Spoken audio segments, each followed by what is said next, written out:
today we're kicking off the cozy season by doing a fun fall-inspired craft. Specifically, a You've Got Mail-inspired craft. We are making this felt fox. F-O-X. That is amazing. You can spell fox? You can use this in a few different ways. It can be an early Christmas ornament if you want to hang a ribbon from it. You can make several of these and turn it into a little banner for your mantle, or you can just leave it as is and keep it as a toy or a little decoration. This whole project cost me less than $1 to make. Fun, inexpensive little crafts are my favorite kind of crafts to do. I love crafting any time of year, but there is something a little extra special about making crafts moving into the holidays. When I was little, I used to hand make all of my Christmas presents. Actually, I still hand make most of my Christmas presents. I know I would make a lot of little things out of felt and cloth, like doll clothes for my sister. I know one time I made a pillow out of a napkin because that was all the material I had when I was little, and I gave it to my mom and I hand sewed a little message on there for her. These are the kind of things that stick with you, and sure, you can run to the store and buy cheap decorations and they'll look cute, but it's a lot more meaningful to look around your home and see things that you've handmade yourself. This is the perfect project to do on your own with your favorite Meg Ryan movie playing in the background, or grab a couple friends, host a little craft night. So grab your felt, get comfy, get a cup of coffee, and let's make something cute together. I have 4 colors that I'm gonna be using today. And the great thing about felt crafts is it's extremely inexpensive. Like, each of these pieces was 30 cents at Walmart. You need a good pair of scissors, a needle and embroidery floss. I'm using black for the eyes. An optional thing is hot glue.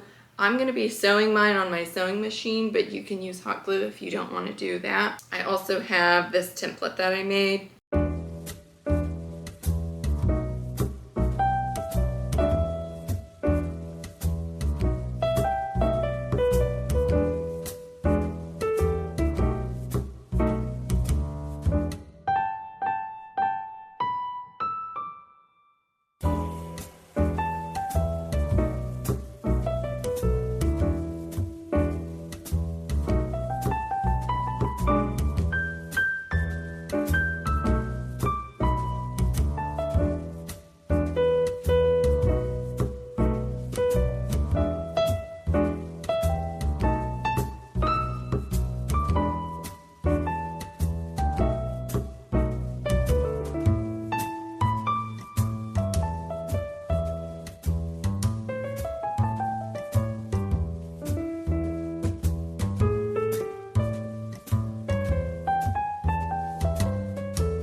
We've cut out all of our pieces. It's easy to see how the fox is going to start coming together.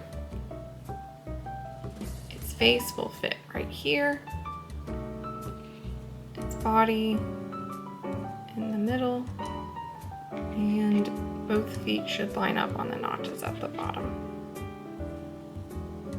A couple more details I forgot to mention are little triangles to fit inside his ear, and we're using the same shape of his tail here to cut a matching white piece for a little extra fur. You can either hot glue his face to one side of the orange, or you can sew around the edges. You can hand sew or use a machine. I'm gonna go use my machine really fast and just sew around the edge. White here, and I think I'll use brown for the feet.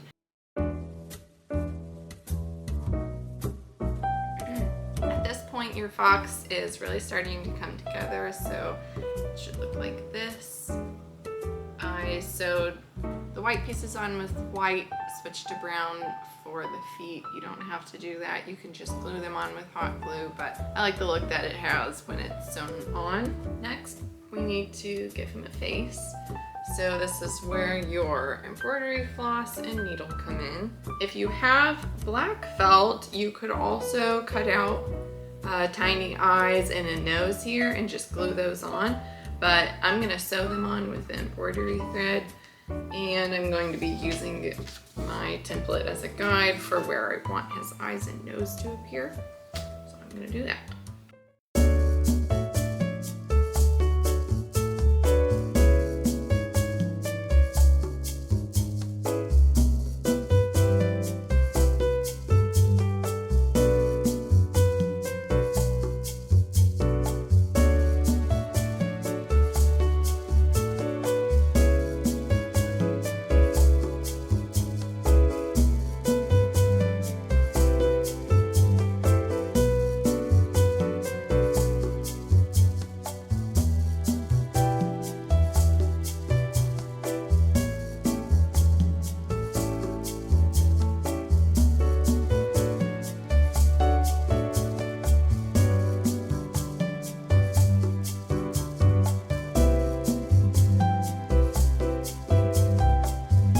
Okay, now we are almost done. So your fox should look like this. You've got his face done.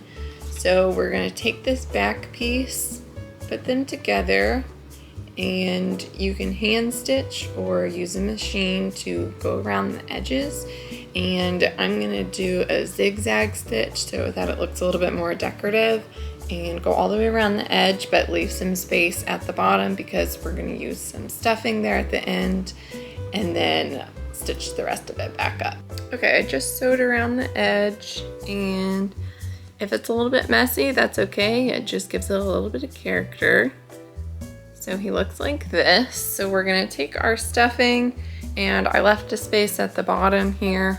And the best way to do this is just a little bit at a time.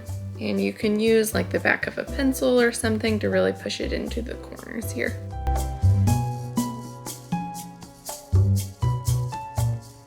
Okay, I've sewn him all together, and this is our final product. After looking at him though, I kind of messed up while I was sewing, and his feet are a little bit messier than I intended. So I think what I'm gonna do is I cut out 2 more feet, and I'm just gonna glue these right on top since the brown stands out a lot more with the white stitching, and I don't really like the look of that. So I think he'll look cuter if I give him some new little feet, but otherwise, there he is. And I think he turned out so cute. You can use this same method to make other woodland creatures. It's really easy to just cut out different animal shapes and put them together like this. He'd be really cute as an ornament. You can tie a little ribbon to the top of his head. Like I said at the beginning of the video, you can make several different ones like this. You can make other woodland creatures to go along with him and turn them into a banner, or you can just leave him as is. He's honestly adorable. So thank you so much for watching this little tutorial. I hope you enjoyed it. Let me know down in the comments if you tried out this little craft or something similar. I love making felt crafts, so I will be back with another tutorial. Happy crafting, happy fall, happy October, and I will see you in my next video.